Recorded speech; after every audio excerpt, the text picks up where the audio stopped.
ओम नमो नारायणाय नमः। ओम केशवाय नमः। जय श्री कृष्णा। नमस्कार दोस्तों, स्वागत है आप सभी का मेरे YouTube चैनल आर के भक्ति में। भक्तों, आज की वीडियो में हम आपको उत्पन्ना एकादशी की संपूर्ण व्रत कथा सुनाएंगे, तो सभी भक्तजन हमारी कथा को प्रेम सहित सुने। मार्गशीर्ष माह की कृष्ण पक्ष की एकादशी तिथि को उत्पन्ना एकादशी के नाम से जाना जाता है। ऐसी मान्यता है कि इस व्रत को करने से व्यक्ति को पिछले जन्म के पापों से मुक्ति मिल जाती है।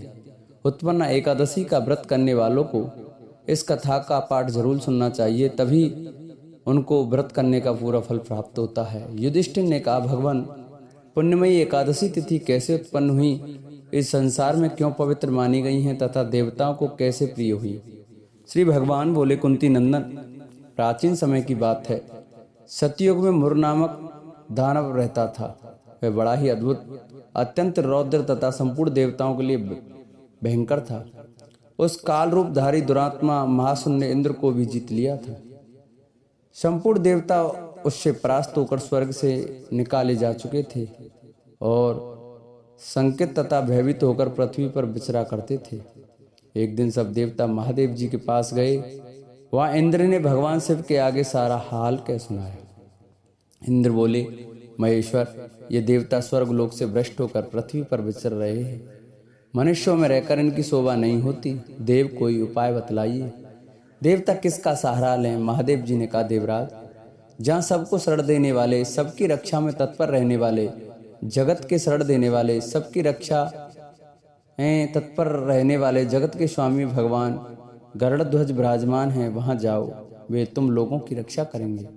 भगवान श्री कृष्ण कहते हैं, युधिष्ठिर, महादेव जी की बात सुनकर परम बुद्धिमान देवराज इंद्र संपूर्ण देवताओं के साथ वहां गए जहां भगवान गदाधर क्षीर सागर के जल में सो रहे थे। उनका दर्शन करके इंद्र ने हाथ जोड़कर स्तुति आरंभ की। इंद्र बोले, हे देवेश्वर, आपको नमस्कार है। देवता और दानव दोनों ही आपकी वंदना करते हैं। पुंडरीकाक्ष, आप दैत्यों के शत्रु हैं। मधुसूदन, हम लोगों की रक्षा कीजिए। जगन्नाथ, संपूर्ण देवता मुर नामक दानव से भयभीत होकर आपकी शरण में आए हैं। भक्त वत्सल, हमें बचाइए। देवेश्वर, हमें बचाइए। जनार्दन, हमारी रक्षा कीजिए, रक्षा कीजिए। दानवों का विनाश करने वाले कमलनयन, हमारी रक्षा कीजिए। प्रभु, हम सब लोग आपकी समीप आए हैं, आपकी ही शरण में आप पड़े हैं। भगवान, शरण में आए हुए देवताओं की सहायता कीजिए। देव, आप ही पति, आप ही नीतिमति, आप ही कर्ता और आप ही कारण हैं। आप ही सब लोगों की माता और आप ही इस जगत के पिता हैं। भगवान देवेश्वर, शरणागत वत्सल देवता भयभीत होकर आपकी शरण में आए हैं। प्रभु, अत्यंत उग्र स्वभाव वाले महाबली मुर नामक दैत्य ने संपूर्ण देवताओं को जीतकर उन्हें स्वर्ग से निकाल दिया है। इंद्र की बात सुनकर भगवान विष्णु बोले, देवराज, वह दानव कैसा है, उसका रूप और बल कैसा है तथा उस दुष्ट के रहने का स्थान कहाँ है? इंद्र बोले, देवेश्वर, पूर्व काल में ब्रह्मा जी के वंश में तालजंग नामक एक महान असुर उत्पन्न हुआ था, जो अत्यंत भयंकर था। उसका पुत्र मुर दानव के नाम से विख्यात हुआ। वह भी अत्यंत उत्कट महापराक्रमी और देवताओं के लिए भयंकर है। चंद्रावती नाम से प्रसिद्ध एक नगरी है, उसी में स्थान बनाकर वह निवास करता है।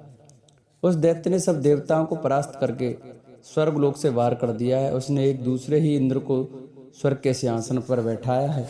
अग्नि, चंद्रमा, सूर्य, वायु तथा वरुण भी उसने दूसरे ही बनाए हैं। जनार्दन, मैं सभी बात बता रहा हूँ, उसने सब कोई दूसरे ही कर लिए हैं। देवताओं को तो उसने प्रत्येक स्थान से वंचित कर दिया है। इस कथा को सुनकर भगवान जनार्दन को बड़ा क्रोध हुआ। वे देवताओं को साथ लेकर चंद्रावतीपुरी में गए। देवताओं ने देखा दैत्यराज बारंबार गर्जना कर रहा है। उससे परास्त होकर संपूर्ण देवता दसों दिशाओं में भाग गए हैं। अब वह दानव भगवान विष्णु को देखकर बोला, खड़ा रहे, खड़ा रहे। उसकी ललकार सुनकर भगवान के नेत्र क्रोध से लाल हो गए। वे बोले, अरे दुराचारी दानव, मेरी इन भुजाओं को देख। यह कहकर श्री विष्णु भगवान ने अपने दिव्य बाणों से सामने आए दुष्ट दानव को मारना आरंभ किया। दानव पैसे व्याल हो उठे। पांडुनंदन, तत्पश्चात श्री विष्णु ने दैत्य सेना पर चक्र का प्रहार किया। उससे छिन्न होकर सैकड़ों योद्धा मौत के मुख में चले गए। इसके बाद भगवान मधुसूदन बद्रिकाश्रम को चले गए। वहां सिंहावतो नाम की गुफा थी जो 12 योजन लंबी थी। पांडुनंदन उस गुफा में एक ही दरवाजा था। भगवान विष्णु उसी में सो रहे थे। दानव मुर भगवान को मार डालने के उद्योग से मैं लगा, वह उनके पीछे लगा रहा। वहां पहुंचकर उसने भी उसी गुफा में प्रवेश किया। वहां भगवान को सोते देख उसे बड़ा हर्ष हुआ। उसने सोचा, यह दानव का भय देखने वाला देवता है, अतः निसंदेह में इसे मार डालूंगा। युधिष्ठिर दानव इस प्रकार विचार करते ही भगवान विष्णु के शरीर से एक कन्या प्रकट हुई, जो बड़ी ही रूपवती, सौभाग्यशाली तथा दिव्य अस्त्र शस्त्रों से युक्त थी। वह भगवान के तेज के अंश से उत्पन्न हुई थी। उसका बल और पराक्रम महान था। युधिष्ठिर दानवराज मुर ने उस कन्या को देखा। कन्या ने युद्ध का विचार करके दानव के साथ युद्ध के लिए याचना की। युद्ध छिड़ गया। कन्या सब प्रकार से युद्ध कला में निपुण थी। वह मुर नामक महान असुर उसके हुंकार मात्र से राख का ढेर हो गया। दानव के मारे जाने पर भगवान जाग उठे। उन्होंने दानव को धरती पर पड़ा देख, मेरा यह शत्रु अत्यंत उम्र और भयंकर था, किसने इसका वध किया? कन्या बोली, स्वामिन, आपके ही प्रसाद से मैंने इस महादैत्य का वध किया है। श्री भगवान ने कहा, कल्याणी, तुम्हारे इस कर्म से तीनों लोग मुक्त हुए और देवता आनंदित हुए हैं। अतः तुम्हारे मन में जैसी रुचि हो उसके अनुसार मुझसे कोई वर मांगो। देव दुर्लभ होने पर भी वह वर मैं तुम्हें दूंगा, इसमें तनिक भी संदेह नहीं है। वह साक्षात कन्या एकादशी ही थी। उसने कहा, प्रभु, यदि आप प्रसन्न हैं तो मैं आपकी कृपा से सब तीर्थों में प्रधान, समस्त विभ्रों का नाश करने वाली तथा सब प्रकार की सिद्धि देने वाली देवी हूँ। जनार्दन, जो लोग आप में भक्ति रखते हुए मेरे दिन को उपवास करेंगे उन्हें सब प्रकार की सिद्धि प्राप्त हो। माधव, जो लोग उपवास न कर सकें अथवा एक मुक्त करके मेरे व्रत का पालन करें, फिर उन्हें आप धन, धर्म और मोक्ष प्रदान कीजिए। श्री विष्णु बोले, कल्याणी, तुम जो कहती हो वह सब पूर्ण होगा। भगवान श्री कृष्ण कहते हैं, हे युधिष्ठिर, ऐसा वर पाकर महाव्रता एकादशी बहुत प्रसन्न हुई। दोनों पक्षों की एकादशी समान रूप से कल्याण करने वाली हैं। इसमें शुक्ल और कृष्ण का भेद नहीं करना चाहिए। यदि उदय काल में थोड़ी सी एकादशी, मध्य में पूरी द्वादशी और अंत में किंचित त्रयोदशी हो तो वह त्रिस्प्रासा एकादशी कहलाती है। वह भगवान को बहुत ही प्रिय है। यदि एक त्रिस्प्रा एकादशी को पास कर लिया जाए तो 1 सहस्त्र एकादशियों का फल प्राप्त होता है तथा इसी प्रकार द्वादशी में पारण करने पर सहस्त्र गुना फल माना गया है। अष्टमी, एकादशी, षष्ठी, तृतीया और चतुर्दशी ये यदि पूर्व तिथि में वृद्ध हों तो उनमें व्रत नहीं करना चाहिए। परिवर्तनी तिथि से युक्त होने पर भी इनमें उपवास का विधान है। पहले दिन में और रात में भी एकादशी हो तथा दूसरे दिन केवल प्रातःकाल एक दंड एकादशी रहे तो पहली तिथि का परित्याग करके दूसरे दिन की द्वादशी युक्त एकादशी को ही उपवास करना चाहिए। यह विधि मैंने दोनों पक्षों की एकादशी के लिए बताई है। जो मनुष्य एकादशी को उपवास करता है वह वैकुंठ धाम में, जहाँ साक्षात भगवान गरुड़ध्वज विराजमान हैं, वहां जाता है। जो मानव हर समय एकादशी के महात्मा का पाठ करता है, सुनता है, उसे सहस्त्र गोदानों के पुण्य का फल प्राप्त होता है। जो दिन या रात में भक्ति पूर्वक इस महात्मा का श्रवण करते हैं वे निसंदेह ब्रह्म हत्या आदि पापों से मुक्त हो जाते हैं। एकादशी के समान पाप नाशक व्रत दूसरा कोई और नहीं है। एक बार एक राज्य में एक राजा रहा करता था। राजा बहुत ही बुद्धिमान और बलशाली था। राजा सदैव अपनी प्रजा का बहुत अच्छे से ध्यान रखता था। प्रजा भी अपने राजा को बहुत पसंद करती थी। राजा की 2 बेटियां थीं। राजा अपनी दोनों बेटियों से बहुत प्रेम करता था। राजा की छोटी बेटी देखने में बहुत सुंदर और आकर्षण थी और राजा की बड़ी बेटी छोटी बेटी के मुकाबले थोड़ा कम सुंदर थी। राजा की छोटी बेटी 11 माता की पूजा किया करती थी और सभी लोग राजा की छोटी बेटी से बहुत प्रेम करते थे और बहुत प्रशंसा किया करते थे। राजा भी अपनी छोटी बेटी को बड़ी बेटी से अधिक प्रेम करता था, जिस कारण राजा की बड़ी बेटी को अपनी छोटी बहन से बहुत नफरत होने लगी थी। राजा की दोनों बेटियां जब बड़ी हो गईं, तब एक पड़ोसी राज्य में रहने वाला राजकुमार राजा की बड़ी बेटी के लिए रिश्ता लेकर आया। लेकिन जैसे ही उस राजकुमार की नजर राजा की छोटी बेटी पर पड़ी तो वह राजकुमार राजा की छोटी बेटी पर आकर्षण हो गया और उससे पहली नज़र में प्रेम कर बैठा। उस राजकुमार ने राजा की बड़ी बेटी के साथ विवाह करने से मना कर दिया और उसने राजा से कहा कि राजा, मैं आपकी छोटी बेटी से विवाह करना चाहता हूँ। जिसके बाद राजा की बड़ी बेटी ये देखकर अपनी छोटी बहन से बहुत क्रोधित हो गई और राजा की बड़ी बेटी ने अपनी छोटी बहन को अपना सबसे बड़ा दुश्मन मान लिया। राजा की बड़ी बेटी ने अपनी छोटी बहन से बदला लेने का निर्णय लिया, जिसके लिए उसने अपनी छोटी बहन को जान से मारने का प्लान बनाया।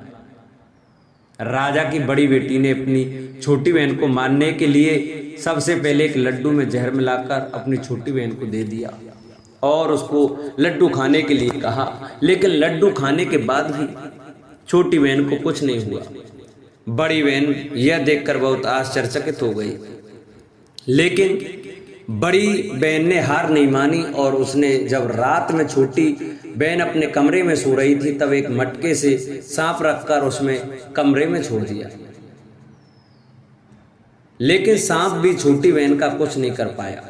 जिसके बाद बड़ी बहन ने अपनी छोटी बहन से कहा कि चलो हम लोग कुएं में से पानी भरकर लाते हैं, जिसके लिए वे अपनी छोटी बहन को पानी भरने के बहाने कुएं के पास ले गई और उसने अपनी छोटी बहन को कुएं में धक्का दे दिया। लेकिन छोटी बहन को तब भी कुछ नहीं हुआ, क्योंकि वे हर बार ग्यारस माता उसकी रक्षा कर रही थी और उधर बड़ी बहन अपने प्रयासों के बाद असफल हो रही थी, जिससे वह बहुत क्रोधित होती जा रही थी। फिर उसने अपनी छोटी बहन के पास जाकर उससे खुद ही पूछा कि मेरी छोटी बहन, तुमको पता है भगवान ने सबकी मृत्यु एक निश्चित समय पर लिखी हुई है और कैसे तुम्हारी मृत्यु होगी, क्या यह तुम जानती हो? तब छोटी बहन ने अपनी बड़ी बहन को बताया कि हाँ, मैं तो जानती हूँ मेरी मृत्यु कैसे होगी। छोटी बहन से यह सुनकर बड़ी बहन मन ही मन बहुत प्रसन्न होने लगी और उसने अपनी छोटी बहन से कहा कि तो मुझे अपनी मृत्यु का राज बताओ। छोटी बहन ने अपनी बड़ी बहन से कहा कि मेरी मृत्यु तो एक तोते में है, जो तोते के गले में एक हार है उससे मेरी मृत्यु होगी।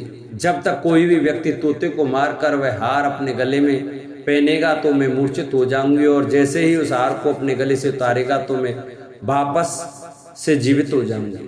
अपनी छोटी बहन की मृत्यु का राज जानकर बड़ी बहन बहुत ही खुश हो गई और उसने अपनी छोटी बहन को मारने के लिए उसके पालतू तोते को ढूंढना शुरू कर दिया और छोटी बहन को इस बात का आभास हो गया कि कोई उसकी जान लेना चाहता है, जिसके लिए वे अपने पिताजी के पास गई और उसने अपने पिताजी से कहा कि पिताजी, मेरी मृत्यु के बाद आप मुझे जलाइएगा मत, बल्कि आप मुझे अपनी पुरानी हवेली में एक पलंग में लटाकर छोड़ दीजिएगा। अपनी छोटी लड़की की यह बात सुनकर राजा बहुत आश्चर्यचकित हो गए। राजा ने अपनी छोटी बेटी से पूछा, बेटी तुम ये क्या कह रही हो? तब राजा की छोटी बेटी ने बताया, पिताजी समय किसी के नहीं रुक सकता, कब क्या हो जाए किसी को कुछ नहीं पता। और फिर राजा ने अपनी छोटी बेटी से कहा कि तुम ऐसी बातें क्यों कर रही हो? 2-3 दिन में तो तुम्हारा विवाह है। लेकिन छोटी बहन ने अपने पिताजी को ऐसा करने पर मजबूर कर दिया और उनसे वचन ले लिया। राजा ने भी अपनी छोटी बेटी की बात स्वीकार कर ली और 2-3 दिनों के बाद जब शादी का समय आया तब राजकुमार बारात लेकर राजा के घर आया और राजकुमार और राजा की छोटी बेटी का विवाह शुरू हो गया। जैसे ही राजा की छोटी बेटी राजकुमार के साथ फेरे लेना शुरू करती है तो उसकी बड़ी बहन अपनी छोटी बहन के कमरे में जाकर उसके तोते को पकड़ लेती है और उसको जान से मार देती है। तोते के गले में जो हार था उसको अपने गले में धारण कर लेती है। जैसे ही बड़ी बहन उस हार को अपने गले में धारण करती है तो उधर छोटी बहन 3.5 ही फेरे ले पाती और वहीं पर बेहोश होकर गिर जाती है। जिसके बाद राजा ने बड़े बड़े दर्द हकीमों को बुलाया और अपनी छोटी बेटी का इलाज करने के लिए कहा। राजा की बात सुनकर वैद्य ने छोटी बेटी को जब चेक किया तो राजा को बताया कि आपकी छोटी बेटी ना तो जीवित है और ना ही मरी हुई है। यह मैं ऐसा पहली बार देख रहा हूँ। राजा ने वैद्य और हकीम को यह बात बाहर बताने से मना कर दिया और उनको कहा कि अगर तुमने यह बात किसी को बाहर बताई तो हम तुम्हें फांसी दे देंगे। राजा ने अपनी छोटी बेटी को पुराने महल में जाकर एक पलंग में लिटा दिया और वहां पर कुछ सैनिकों को तैनात कर दिया। वापस अपने महल पर आ गया। राजा की बड़ी बेटी अपने पिताजी के पास आई और कहने लगे कि पिताजी, अगर यह शादी संपन्न नहीं हुई हो तो आपकी इज्जत का क्या होगा? आप कहें तो मैं आपकी इज्जत बचाने के लिए राजकुमार से शादी करने के लिए तैयार हूं। जिसके बाद राजा ने अपनी बड़ी बेटी की बात मान ली और राजा ने बड़ी बेटी को छोटी बेटी के कपड़े पहनाकर मंडप पर भेज दिया। लेकिन राजकुमार यह जान गया कि यह राजा की छोटी बेटी नहीं है, बल्कि यह राजा की बड़ी बेटी है। लेकिन जब राजकुमार ने शादी करने से मना कर दिया तो सभी लोगों ने राजकुमार को विवश करके राजा की बड़ी बेटी से बचे हुए फेरों को संपन्न करा दिया और विवाह करवा दिया। जिसके बाद राजकुमार राजा की बड़ी बेटी को अपने महल ले गया। राजकुमार राजा की बड़ी बेटी से ना तो बात करता था, नहीं उसको पसंद करता था और ना ही उसके आसपास भटकता था। और राजकुमार ने यह फैसला ले लिया कि वह अपनी प्रेमिका को ढूंढ कर रहेगा और यह जानकर रहेगा कि उसके साथ हुआ क्या है। एक दिन राजकुमार अपने घोड़े पर सवार होकर राजा के पुराने महल के पास पहुंच गया, जहां पर उसने कुछ सैनिकों को देखा। महल के पास पहुंचकर राजकुमार ने जब महल को ध्यान से देखा तो वह समझ गया कि यह तो हमारे ससुर जी का महल है। तब राजकुमार ने सैनिकों से पूछा, तुम लोग यहाँ क्या कर रहे हो और इस महल के अंदर पलंग में कौन लेटा है? जिसके बाद सैनिकों ने बताया कि यहाँ पर राजा की छोटी बेटी लेटी है। यह सुनकर राजकुमार बहुत प्रसन्न हो गया और वह तुरंत अपनी प्रेमिका के पास पहुंच गया और उसकी सेवा करने लगा। जैसे ही रात हुई तो राजा की छोटी बेटी उठकर खड़ी हो गई। राजकुमार यह देखकर बहुत खुश हो गया और उसने अपनी प्रेमिका से पूछा कि तुम यहाँ क्या कर रही हो? तुम मेरे साथ मेरे घर चलो। राजा की छोटी बेटी ने राजकुमार को सारी बातें बता दी कि मेरी जान एक तोते में बसी थी और मैंने यह बात सिर्फ अपनी बड़ी बहन को बताया था और मुझे पता है कि उसने ही मुझे मारने का प्रयास किया है। उसके पास एक हार है जिसको वह सुबह पहन लेती है और रात को उतार देती है। जब तक वह हार को पहनने रहती है तब तक मैं मूर्छित रहती हूँ और जैसे ही वह हार को उतार देती है तो मैं जीवित हो जाती हूँ। और जब तक मेरी बड़ी बहन के पास वह हार है तब तक मैं ऐसे ही जीवित और मूर्छित होती रहूँगी। अगर मेरी बड़ी बहन के पास जो हार वह मेरे हाथ में लग जाए तो मैं हमेशा के लिए जीवित हो जाऊंगी। राजकुमार यह बात सुनकर राजा की छोटी बेटी के पास रहने का निर्णय ले लिया और उसने अपने बचे हुए सारे फेरे उस पलंग में लेटी राजकुमारी की छोटी बेटी के साथ ले लिए और अपना विवाह पूर्ण कर लिया और वहीं पर ही रहने लगा। देखते ही देखते कुछ समय में राजा की छोटी बेटी और राजकुमार की पत्नी पेट से हो गई। एक दिन राजकुमार को किसी काम से बाहर जाना पड़ा। तब छोटी बहन के पेट में बहुत तेज से दर्द होने लगा। जिसके बाद उसने 11 माता का आह्वान किया। जिसके बाद वहां पर 11 माता प्रकट हुई और उन्होंने अपनी भक्तों के दर्द को दूर किया और एक पुत्र की प्राप्ति करवाई। और वहीं पर अचानक से राजकुमार भी आ गया। राजकुमार ने 11 माता को देखा तो वह आश्चर्यचकित हो गया और उसने तुरंत माता को प्रणाम किया और 11 माता ने राजकुमार से कहा कि जब तुम्हारा बेटा 5 वर्ष का हो जाए तुम अपनी पत्नी का हार आकर इसके गले में डाल देना। और देखते ही देखते राजकुमार और राजा की छोटी बेटी का पुत्र 5 वर्ष का हो जाता है। तो राजकुमार अपने बेटे से कहता है कि बेटा मैं कुछ काम से बाहर जा रहा हूँ, तुम अपनी माता का ध्यान रखना। और वहां से चला जाता है। राजा को बाहर निकलता देख बड़ी बहन के सैनिक देख लेते हैं और बड़ी बहन को जाकर सारी बातें बता देते हैं। जिसके बाद बड़ी बहन अपनी छोटी बहन के पुत्र को वहां से उठवा लेती है और उसको मरवा देती है। छोटी बेटी के पुत्र के 2 टुकड़े करवा देती है। पहला टुकड़ा चक्की के पास छुपा देती है और दूसरा टुकड़ा अपनी पलंग के नीचे रख लेती है। अब 11 माता भिखारी का रूप लेकर आती हैं। एक भिखारी का रूप रखकर बड़ी बहन के पास चली जाती हैं। जिसके बाद वहां पर भिक्षा मांगने लगती हैं। बड़ी बहन अपने नौकरों से कहती है कि जाकर भिक्षा दे दो। लेकिन जैसे ही नौकर 11 माता को भिक्षा देने के लिए आते हैं तो माता उन्हें मना कर देती है और कहती है कि मैं तुम्हारी महारानी से ही भिक्षा लूंगा। जिसके बाद बड़ी बहन स्वयं ही भिक्षा देने के लिए माता के पास आती हैं। तब माता एक बिल्ली का रूप लेकर उसके कमरे में चली जाती हैं और वहां पर छोटी बेटी के पुत्र के 2 टुकड़ों को आपस में जोड़ देती हैं और उसे जीवित कर देती हैं। उसे वहां से ले जाती हैं। राजकुमार अपने बेटे को लेकर अपनी पत्नी के पास जाता है और उससे कहता है कि तुम इसका ध्यान रखना, अगर तुम इस बच्चे का अच्छे से ध्यान रखोगी तो मैं तुमसे बात करूंगा। एक दिन राजकुमार अपने बच्चे से कहता है कि तुम मम्मी से उनके गले का हार मांग लो। जिसके बाद राजकुमार का लड़का अपनी मम्मी के पास जाता है और कहता है कि मम्मी मुझे तुम्हारा हार चाहिए जो तुमने गले में पहन रखा है। यह सुनकर पहले तो बड़ी बहन बहुत क्रोधित होती है, पर उसको यह याद आता है कि राजकुमार ने कहा है कि अगर मैं इस बच्चे का ध्यान अच्छे से रखूंगी तो वह मुझसे बात करेंगे। जिसके कारण वह हार को उस बच्चे को दे देती है और वह तुरंत हार को ले जाकर अपने पिताजी को दे देता है। और तभी राजकुमार अपने बेटे को लेकर वहां से जाने लगता है और अपनी पत्नी से कहता है कि तुम हमारे लिए खाना बना कर रखना, मैं शाम को आकर तुम्हारे साथ खाऊंगा। और वह अपने बेटे को लेकर वहां से चला जाता है। जिसके बाद वह राजा के पास जाता है और उनको सारी बातें बता देता है। राजा अपनी बड़ी बेटी की यह करतूत सुनकर बहुत क्रोधित होते हैं और अपनी परवरिश पर ही दोष देने लगते हैं और राजकुमार को अपनी छोटी बेटी के साथ रहने के लिए आदेश देते हैं। बोलो 11 माता की जय। जिन भक्तों को हमारी ये 11 माता की कथा अच्छी लगी हो तो वो हमारी वीडियो को ज़्यादा से ज़्यादा शेयर करें, जिससे और भी भक्त हमारी 11 माता की कथा को श्रवण कर सकें। और जिन्होंने अभी तक चैनल को सब्सक्राइब नहीं किया है वो चैनल को अवश्य सब्सक्राइब करें, वीडियो को लाइक करें और कमेंट में लक्ष्मी नारायण भगवान की जय, 11 माता की जय अवश्य लिखें।